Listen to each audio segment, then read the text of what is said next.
అందరికీ నమస్కారం. నా పేరు బుర్ర రమాదేవి. వెలుగు జాడల్ యూట్యూబ్ ఛానల్. ఈ ఛానల్ ను అందరూ సబ్స్క్రైబ్ చేయండి, షేర్ చేయండి, లైక్ చేయండి, సబ్స్క్రైబ్ చేయండి. ఇలాంటి వీడియోలు మునుముందు మీ ముందుకు తీసుకువస్తా. నాకు సహకరించండి. నమస్కారములు.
ఎమ్మెల్యే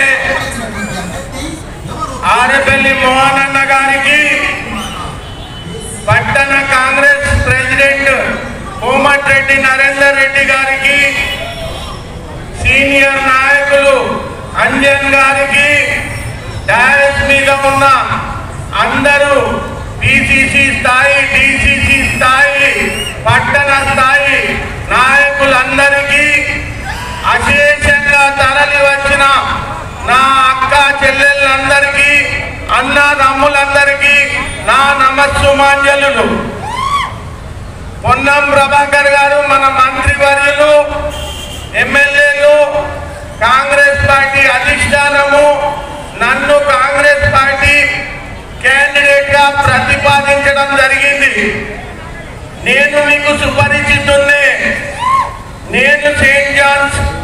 నేను మిషన్ హాస్పిటల్లో పుట్టాను, సెయింట్ జాన్ స్కూల్లో చదివాను, శాతవాహన ఇన్స్టిట్యూట్ లో పోస్ట్ గ్రాడ్యుయేషన్ MBA చేసినాను. మా నాన్నగారి ప్రతి ఎలక్షన్ లో మీతో మమేకమైతూ మీతో కలిసి మెలిసి తిరుగుతూ ఉన్నాను. అయినా మళ్ళొకసారి నేను చెప్తున్నాను, నా పేరు వెలిచాల రాజేందర్ రావు. మా తండ్రి గారు ఇక్కడ శాసనసభ్యులుగా ఉండి వెలిచాల జగపతిరావు గారు. మీ అందరి ఆశీర్వాదం కోసం మీ ముందుకు వచ్చాను.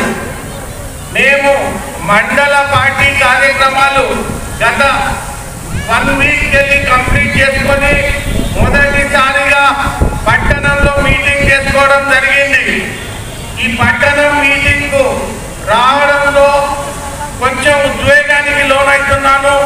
నాకున్న అనుబంధం, నాకున్న సంబంధాలు, నాకున్న మెమరీస్ మీతో ఏదైతుందో అత్యంత అన్యోన్యంగా మెలిగిన మెమరీస్ అన్ని నాకు మదిలో మెలగడంతో నేను కొంచెం ఉద్వేగానికి లోనై గుండె వేగంగా కొట్టుకుంటుంది.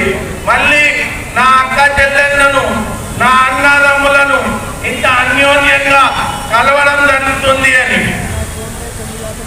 ఇప్పుడు నా ప్రత్యర్థులు బోయిన్పల్లి వినోద్ కుమార్ గారు TRS పార్టీ, బండి సంజయ్ గారు BJP పార్టీ, ఆ ఇద్దరికి మీరు చెరొక్కసారి అవకాశం ఇచ్చినారు. అభివృద్ధి ఏమి జరిగిందో మీ కళ్ళ ముందే ఉంది. మా నాన్నగారు ఇక్కడ ప్రాతినిధ్యం వహించినప్పుడు ఈ రోజు కూడా 35 సంవత్సరాల తర్వాత ప్రతి మనిషి మేము తాగే నీళ్లు జగపతిరావు గారు తెచ్చినారు అని ఏళ్ళు పెట్టి SRR కాలేజ్ దగ్గర ఉన్న వాటర్ ట్యాంక్ ఆయనే కట్టించినాడు. మార్కెట్ యార్డ్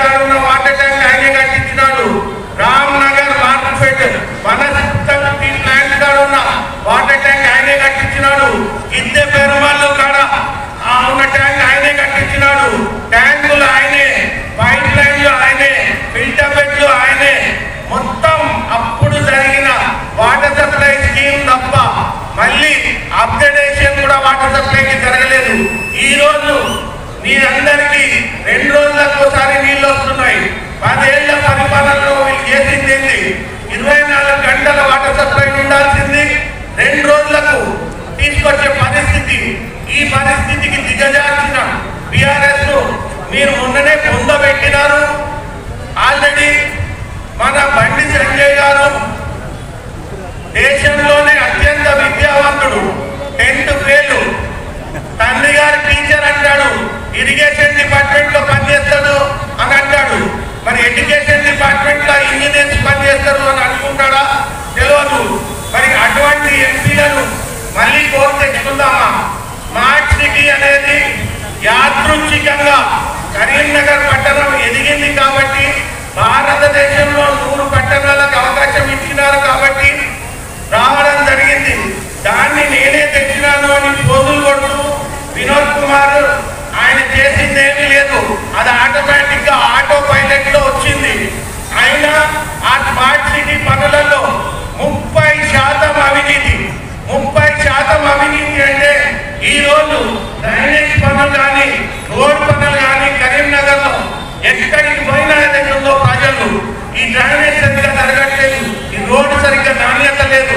30% పంది కొప్పుల్లో 30% వేసి అది చేస్తే బండి సంజయ్ క్రికెట్ లో జరిగే మ్యాచ్ ఫిక్సింగ్ ను మన పట్టణానికి తీసుకొచ్చి వాళ్ళతో మ్యాచ్ ఫిక్సింగ్ అయ్యి ఆ 30%లో 15% ఆయన దండుకొని ఒక్క కంప్లైంట్ కూడా సెంట్రల్ విజిలెన్స్ కమిషన్ కానీ ఎవరికి కానీ ఇచ్చి ఇక్కడ ఇంత అవినీతి జరుగుతుంది, నాణ్యత లేని పనులు చేస్తున్నారు, ఇబ్బంది అవుతుంది అని చెప్పి ఏ రకమైన కంప్లైంట్ చేయలేదు. నిన్న చూసాం మనం డంప్ యార్డ్ పరిస్థితి. 2-3 ఏళ్ల తల్లి వాళ్ళకి చాలా ఇబ్బందిగా, వాళ్ళ కాలుష్యంలోని చాలా సఫర్ అవుతున్నారు. పార్లమెంట్ అభ్యర్థి పెద్దలు వెల్చల రాజేంద్రరావు గారు, వేదిక మీద ఉన్న అంజన్ కుమార్ గారు, అలాగే నరేందర్ రెడ్డి గారు, సత్యప్రసన్న గారు, చాలా మంది పెద్దలు వేదిక మీద ఉన్నారు. వారికి ముఖ్యంగా రాజేంద్రరావు గారికి ఎన్టీఆర్ ఉద్దేశంతో ఈ కార్యక్రమానికి ఇచ్చిన ముఖ్యంగా మహిళా సోదరులందరికీ చేతులెత్తి నమస్కారం చేస్తాను. కాంగ్రెస్ పార్టీ, కాంగ్రెస్ పార్టీ, చేతి గుర్తుకే, చేతి గుర్తుకే. అమ్మ చేతి గుర్తుకు ఓటు ఎందుకు వేయాలి అంటే 2-3 మాటలు చెప్తా. అమ్మ 10 ఏళ్ళే కార్మికుల అధికారంలో ఉంది కదా, కొత్త రేషన్ కార్డు వచ్చినాయి 10 ఏళ్ళ, కొత్త రేషన్ కార్డు ఇచ్చి 10 ఏళ్ళ పెళ్ళిళ్ళు అయినాయి. పిల్లలు అంటే ఒక ఇంట్లో 3 ఉంటే 5 అయ్యాయి. ఇప్పుడు 10 ఏళ్ళ పిల్లలు కూడా వచ్చాయి, కానీ రేషన్ కార్డు వచ్చినాయి కొత్త. మరి ఎట్లా కార్మికులు కోటేశ్వరం 10 ఏళ్ళ అధికారంలో కొత్త రేషన్ కార్డు ఇవ్వాలి. డబల్ బెడ్రూమ్ వచ్చినా మీకు? కరీంనగర్ జిల్లాలో కానీ కరీంనగర్ కానీ డబల్ బెడ్రూమ్ కట్టిరా, వాళ్ళకని ఇచ్చిరా? మరి మీరు ఆలోచించి డబుల్ బెడ్ కట్టపోయి రేషన్ కార్డు ఇవ్వపోయి వాళ్ళు చెప్పిన మాట కూడా టీఆర్ఎస్ ప్రభుత్వం కార్మికులు వాళ్ళు చెప్పింది ఏం చేయలేదు. దయచేసి అర్థం చేసుకోమని మాట చెప్తా ఉన్నాం. ఇక భూములతో పాటు ఈరోజు ఎంపీ ఎలక్షన్ అవుతుంది కాబట్టి ఎంపీ అభ్యర్థిగా ఈ నియోజకవర్గం కానీ ఈ పట్టణానికి కానీ బీజేపీ అభ్యర్థి ఏం చేసిందో ఒక్కసారి ఆలోచించమని కోరుతా ఉన్నాం. మరి అదే మీ మహిళ ఆనాటి ప్రధానమంత్రి స్వర్గీయ ఇందిరాగాంధీ గారు మరి ఈ దేశంలో మహిళల పరంగా చాలా కార్యక్రమాలు చేసింది.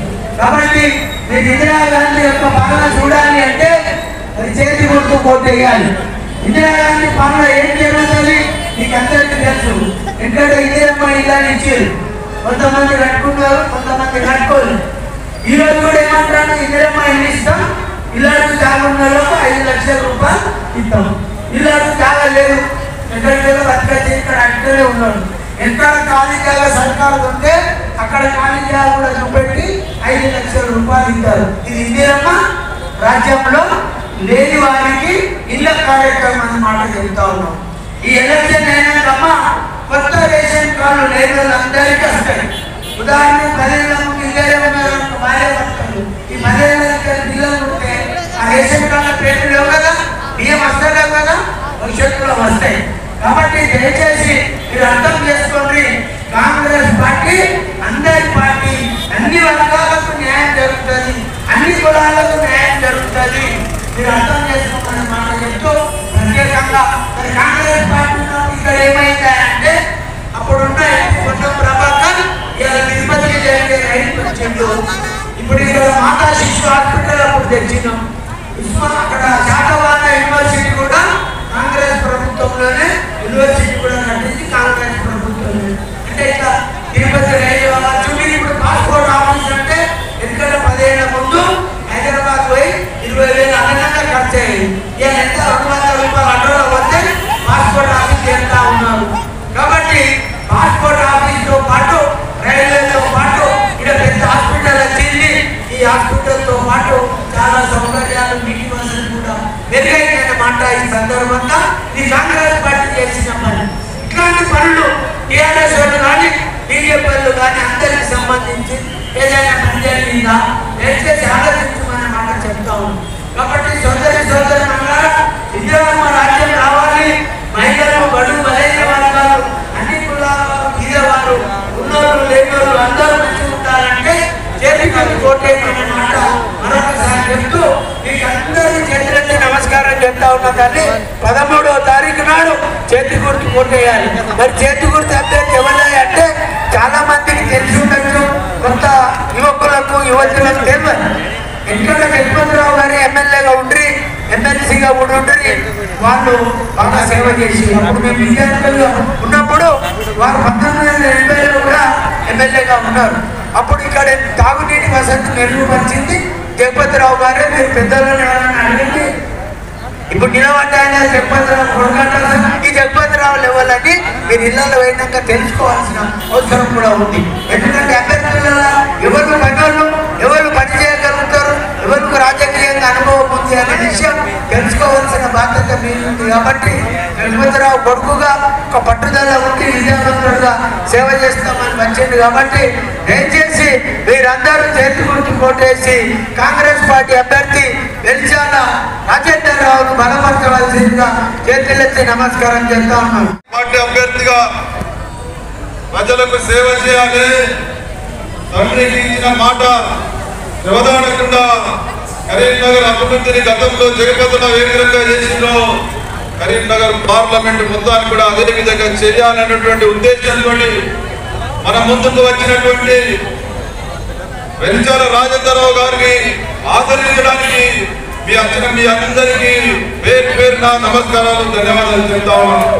ఈ మీటింగ్ కి సంబంధించి ఇక్కడ ఏర్పాటు చేసినటువంటి పిసిసి కార్యదర్శి అంజన్ కుమార్ గారికి, వేదిక మీద ఉన్నటువంటి పెద్దలందరికీ పేరు పేరున నమస్కారం తెలియజేస్తూ, ముఖ్యంగా కాంగ్రెస్ పార్టీ అధికారంలోకి వస్తే, కాంగ్రెస్ పార్టీ ప్రభుత్వం ఏంటంటే ఏ విధంగా మనం బాగుపడతాం, ఏ విధంగా మనకు ఫలాలు అందుతాయనేది గత 4 నెలలుగా మీరు చూస్తా ఉన్నారు. మీరు ఆర్టీసీ బస్సులో ఉచితంగా ప్రయాణిస్తున్నారు, మీకు సిలిండర్ 500 రూపాయలకే వస్తూ ఉంది. అదేవిధంగా మీకు 200 రూపాయలకి 200 యూనిట్ల వరకు ఉచితంగా కరెంట్ వస్తూ ఉంది. ఈ విధమైనటువంటి ప్రజాపాలన రావాలంటే కేంద్రంలో కూడా రాహుల్ గాంధీ గారు ప్రధానమంత్రి కావాలి. కరీంనగర్ పార్లమెంట్ లో మన అన్న రాజేందర్ అన్న గెలవాలి. ఇంకా ఈ 3, 4తో పాటు ఇంకా 25 సంక్షేమ ఫలాలు మనకు అందుతాయి. ఇవన్నీ కూడా రావాలంటే మన రాజేందర్ అన్న గెలవాలి. ఇవాళ మీరు వచ్చిన వాళ్ళు 1000 మంది 2000 మంది కాదు, మీరు ఒక్కొక్కరు ఒక శక్తిగా మీ పక్కింట్లోలకు, మీ వాడలోలకు, మీకు తెలిసిన వాళ్ళకు, మీ బంధువులకు కాంగ్రెస్ పార్టీ అధికారంలోకి వస్తే ఏ విధంగా అనుభవిస్తా ఉన్నాం, భవిష్యత్తులో పార్లమెంట్ గెలిస్తే ఏ విధంగా మనకు ఫలాలు అందుతాయనేది దయచేసి మీరంతా మీ ఇళ్లకి అయిన తర్వాత మీ చుట్టాలకు, మీ పక్కలందరికీ చెప్పాలి. ఇవాళ కరీంనగర్ లో 5 సంవత్సరాల నుంచి బండి సంజయ్ ఎంపీగా ఉన్నాడు. దయచేసి ఒక్కరికన్నా ఎన్నడన్నా మీ వాడకల్లా కనిపించిండా? దయచేసి చెప్పండి, ఒక్కనాడన్నా కనిపించిందా? ఒక కట్టడి బట్టి పోయేటటువంటి అసమర్థత ఎంపీ గత 5 సంవత్సరాలు మనకున్నాడు. ఎంపీ కానీ ఎమ్మెల్యే కానీ నిధులుంటాయి. ఎంపీ ల్యాండ్ నిధులను మన అవసరాలకు మన అభివృద్ధికి ఖర్చు పెట్టలేనటువంటి అసమర్థ చెప్పి బండి సంజయ్ కుమార్. అదేవిధంగా వరంగల్ నుంచి వచ్చినందుకు కరీంనగర్లో ప్రేమ ఉండదా తల్లి? వరంగల్ నుంచి వలస వచ్చినటువంటి ఇంకొక అభ్యర్థి వినోద్ కుమార్. ఆయన గత ప్రభుత్వంలో మరి ప్రణాళిక బోర్డు వైస్ చైర్మన్ గా ఉండి కరీంనగర్ రూపాయి పనిచేయనటువంటి అసమర్థుడు. కాబట్టి దయచేసి నిజాయితీగా చిత్తశుద్ధితో కరీంనగర్ ప్రజలకు సేవ చేయాలనేటువంటి నిజాయితీతోటి ఇలా మనం ముందుకు వచ్చినటువంటి రాజేందర్ అన్నను పెద్ద మెజార్టీతో గెలిపియాలి. కరీంనగర్ ప్రజలంతా కూడా దయచేసి చేతులెత్తి దండం పెట్టి అడుగుతా ఉన్నామా, ఇదంతా కూడా దయచేసి మన నిజాయితీ పరుడైనటువంటి రాజేందర్ అన్నను పెద్ద మెజార్టీతో గెలిపించండి. మీరంతా కూడా ఒక్కొక్కరు ఒక 50 ఓట్లతో సమానం. మీరంతా దయచేసి మీ బంధువులను, మీ చుట్టాలను, దోస్తులను అందరికీ కూడా వాస్తవాలు చెప్పి కాంగ్రెస్ పార్టీ ఓటు ఇప్పిస్తారని ఆశిస్తూ తెలియజేస్తూ మీ అందరి దగ్గర తెలియజేసుకుంటారు. గారు పోయిన సంవత్సరం పరమపదించినారు. ఆయన పరమపదించక ముందు చివరి రోజు వరకు కరీంనగర్లోనే ఉన్నారు. నాతో ఒక మాట చెప్పినారు, నిజా నువ్వు కరీంనగర్ ప్రజల మధ్యలో బతకాలి. కరీంనగర్ ప్రజలంతా నీ ఫ్యామిలీ, నీ స్వంత ఫ్యామిలీ. వాళ్ళు ప్రేమానుబంధాలు మనతో చాలా పంచుకున్నారు, చాలా పంచుకుంటారు. నువ్వు అదే స్థాయిలో వాళ్ళతో ప్రేమానురాగాలు పంచుతూ నువ్వు వాళ్ళతో మమేకమై వాళ్ళ మధ్యలో ఉండి నీ చివరి రక్తపు పొట్టు వరకు వాళ్ళకి సేవ చేయాలని నా దగ్గర ఒట్టు పెట్టించుకున్నాడు. నేను మా తండ్రి గారికి ఒట్టు పెట్టినాను. ఆయన నాకు చెప్పడం జరిగింది, నీ భార్య పిల్లలే నీ ఫ్యామిలీ కాదు, ఈ కరీంనగర్ అంతా నీ ఫ్యామిలీ. నువ్వేదైతే ఇక్కడ ఉండి వాళ్ళకి సేవ చేసి ధరించాలన్నాడు. నేను నీ ముందుకు ఆశీర్వదించాలని వచ్చానమ్మా. నాకు ఒక కొత్త కూడా అవసరం లేదు. మాది మచ్చలేని రాజకీయ ఫ్యామిలీ. మేము ఎవరి దగ్గర నయా పైసా పుట్టలేదు. మేమే లక్షల మందికి సాయం చేసిన వాళ్ళము. నేను మీకు సాయం చేద్దామని, సేవ చేద్దామని వచ్చినాను. ఈ సేవకుని మీరు ఆదరించి ఆశీర్వదించండి. Thank you very much.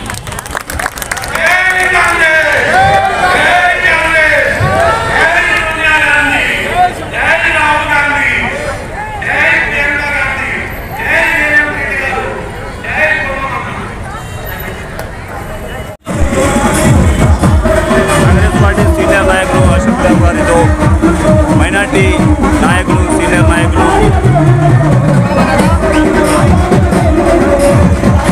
Congress SCCL నాయకులు తదితరులు, బీసీ ఎస్సీ మైనార్టీ నాయకులతో అశోక్ రావు గారు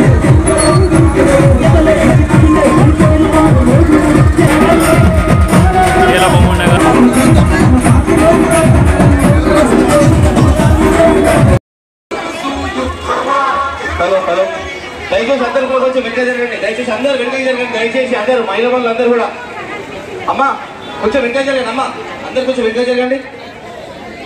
అమ్మా ఎన్నుకున్న వాళ్ళందరూ ముందుకు రావాల్సింది కొడతారా? ఎన్నుకున్న వాళ్ళందరూ ముందుకు రండి. దయచేసి అందరూ కూడా సైడ్ లో కూర్చున్న వాళ్ళందరూ ముందుకు రండి. అందరు కూడా